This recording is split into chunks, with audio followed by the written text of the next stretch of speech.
What is going on, everyone? It is Mark here with another video, and yes, it's been a little bit of a hiatus on this channel, but today we are talking about something very important: Apple's new releases and announcements, especially in regards to the new iPhones. That would be the iPhone 11 and the iPhone 11 Pro lineup. So let's get started. Let's start talking about it. It's pretty big news, actually not that significant, but it is important things that are coming out from Apple right now. So let's get started with the iPhone 11. This is going to be the kind of successor to the iPhone 10 or iPhone XR, if you will. So the biggest new features you are going to find, or at least the visual appearances and what's going to stick out to you first on the new iPhone 11s, is going to be the kind of new body. They still have the 6.1-inch liquid retina displays, which isn't going to really change too much. It does have the new haptic touch kind of capability, so 3D touch is no longer a thing. But as soon as you turn around to the back side, you will see backside. As soon as you turn the phone around, you are going to start seeing the differences and the new colors and all of that fun stuff. And then you're going to see the two cameras. No longer one camera, it is now two.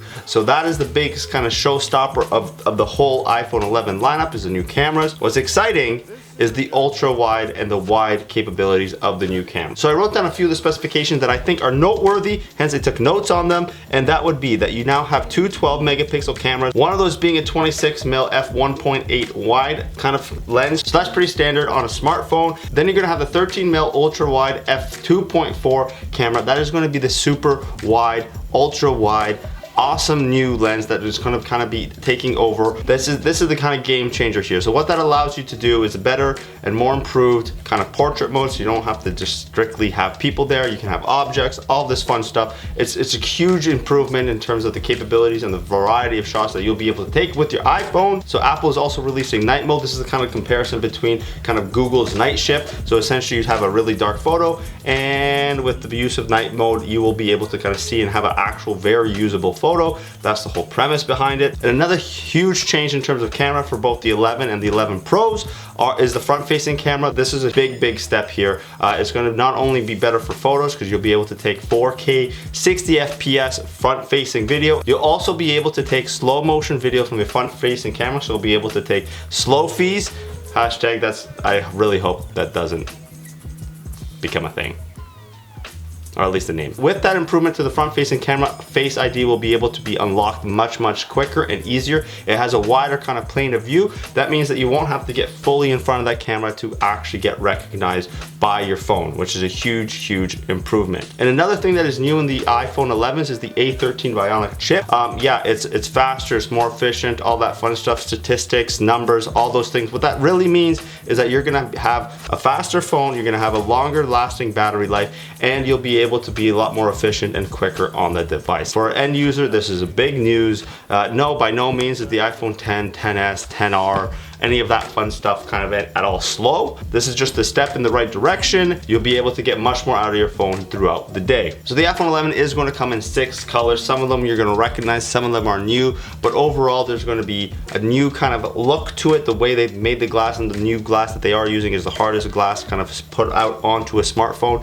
It will have a little bit of different, not as glossy look as the ones that we're used to now. Looking forward to the iPhone 11. Okay, that's the iPhone 11. So a lot of the stuff that we did just talk about is going to be able to be transferred into the iPhone 11 Pro and the 11 Pro Max. There are some new things for the Pro lineup themselves. Am I a fan of the word Pro behind that name? Not really. There's nothing that really kind of differentiates that and makes it into a more professional product. It just got more bells and whistles, essentially. So similar to the old iPhones, there's always going to be a little bit of a smaller one and a bigger one. The iPhone Pro is going to be a 5.8 inch and the iPhone Pro Max is going to be a 6.5. There's a very big size differential between the two. If you follow me on Instagram, you're going to know that I actually just purchased the 5.8. Why not the Max? I get that question a lot. Well, I got small hands, so for me to get from corner to corner, it's like a two-hand device, and you know, I much rather use one hand to use my phone. Anyways, there's going to be a new display there. They're really excited about this. It's going to be brighter, more contrast. It's going to be a much more pixel dense display.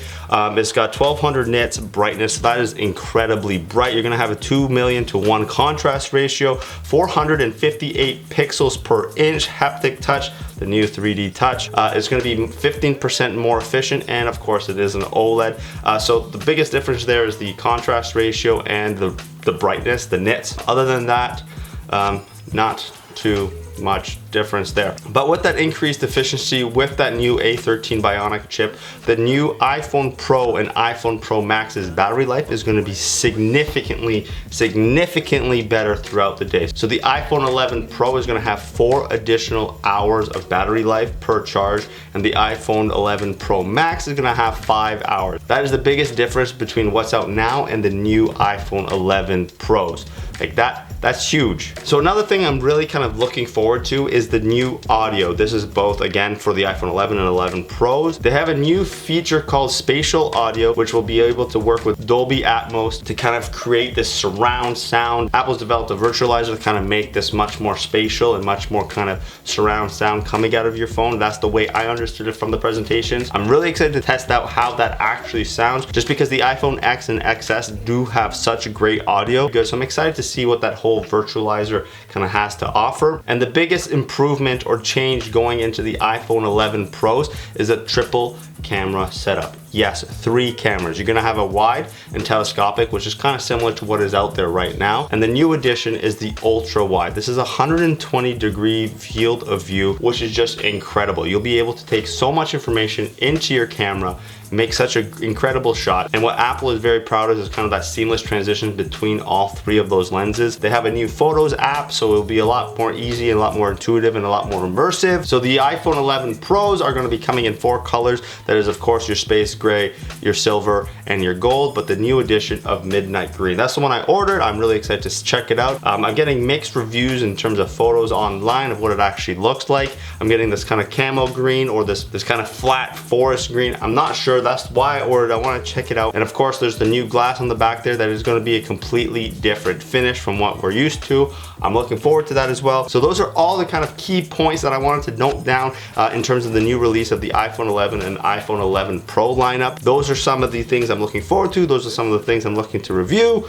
Anyways, let me know what you think of what Apple just released over the last week. Would you like to upgrade? Do you think the upgrade is worth it? What about the other things they released throughout this past week? The new iPad, the new Apple TV Plus coming out on November 1st, which I'm pretty excited about, to be fully honest, because guess what? If you buy a new iPhone, you get the Apple TV Plus for free for 1 year. And of course, they released all the prices for all that fun stuff. $4.99 a month for the entire family. Of course, that is American. So I'm looking forward to that. I'm in Canada. I don't even know if I'm gonna get it, to be honest. I didn't look into that.